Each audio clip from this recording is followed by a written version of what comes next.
Today's repair while on the road has to do with our Brake Buddy tow vehicle brake system. The system I bought was used. It didn't have the breakaway system with it. I don't know if the previous owner never had one. I don't think he did.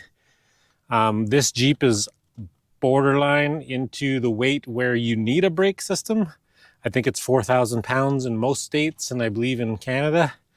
This is just over 4,000 pounds, so it's supposed to have brakes. So I did get the brake system. One thing you're supposed to have in a lot of states is a breakaway system. So if your hitch was to separate, it'll pull a switch and lock the brakes up on the tow vehicle.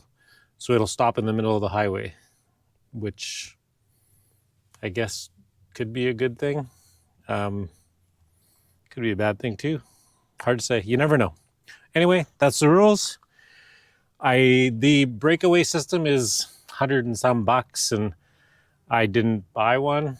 What I did is I bought a little trailer breakaway switch for 20 some bucks, and I'm just going to wire it in. The breakaway has two plugs that plug in the same as this monitor, and yeah, so when that's wired in, I just stuck the wires in there for now just to try it, but I have the brake system all ready to go.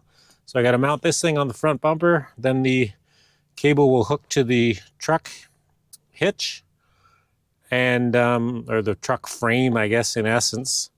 So then if the vehicle separates, the frame of the truck will pull this, and this is mounted to the bumper of the Jeep and locks the brakes on. So it's going to be a pretty simple install. We just need to mount this on the bumper of the Jeep and run the wires back into here to plug into that controller. Simple as that. So I think I'm going to mount it on the bumper right here. That everything I hook up is on this side, so I'm usually standing over here hooking everything up, so it'll be a little more convenient to have it over here than over there. And it does just fit in under this driving light. I think I will bend the metal bracket so it wraps around behind the bumper, and I can put a screw in back there, and then that'll be good. So we'll get some pliers and get that bent and get it attached. Be kind of nice to have a vise on the road. It's one thing I gotta rig up, maybe a hitch mounted vise. Be handy to have.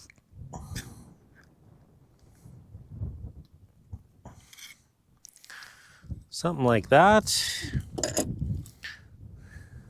We'll see if I can get a drill bit in there. Kind of hooks over the back. We'll see if I can drill from the back here, and I can just put one screw into the bumper, and it's really locked in there from the light. There we go, one hole. And we'll see if we can get a screw in there.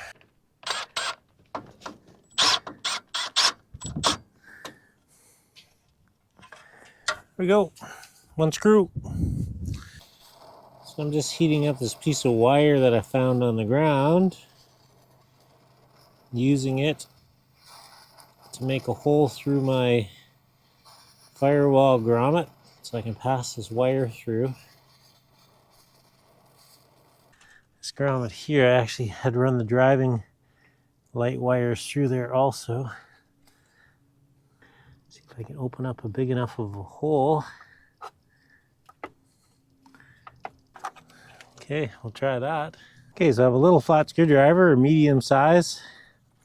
I'm going to try and just poke the wire through with that. I don't know if that's going to be possible or not.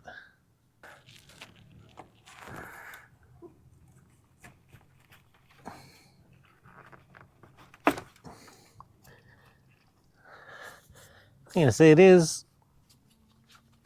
So, oh, I see it.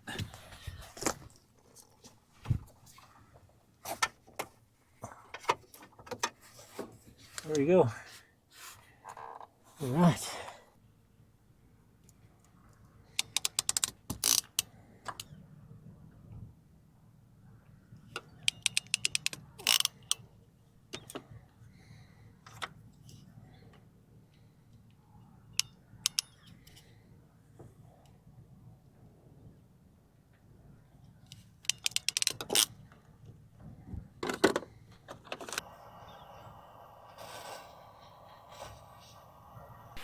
So when I bought the breakaway switch, I bought this SAE connector.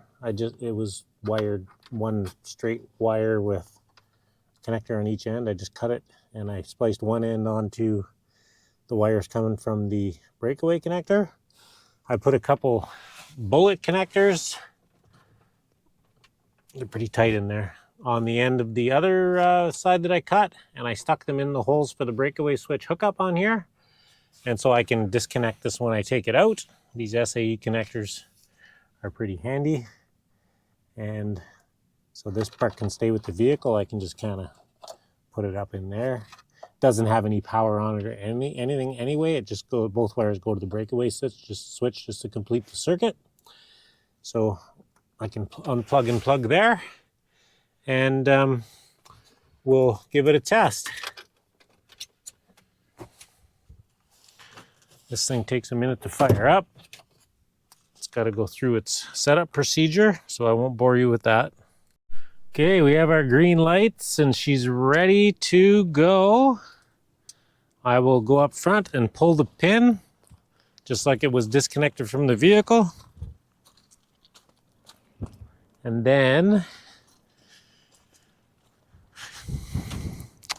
then you guys can see if it activates. You watch that, I'll pull the pin. 1, 2, 3.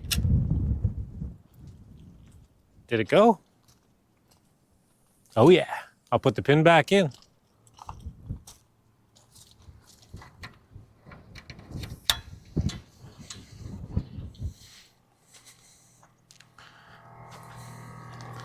There we go.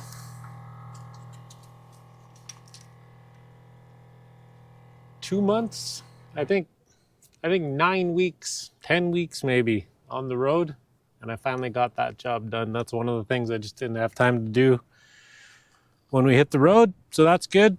We're all legit on our towing now, and we were in some places, it was kind of borderline, it's gray area maybe, I don't know. But I also have this, which I think was part of the Blue Ox hitch, which I may just clip that on there and not use this cable. This springy one's a little nicer. I think I'll do that, and yeah, then we're set. Another job on the road complete. Stay tuned for the next one.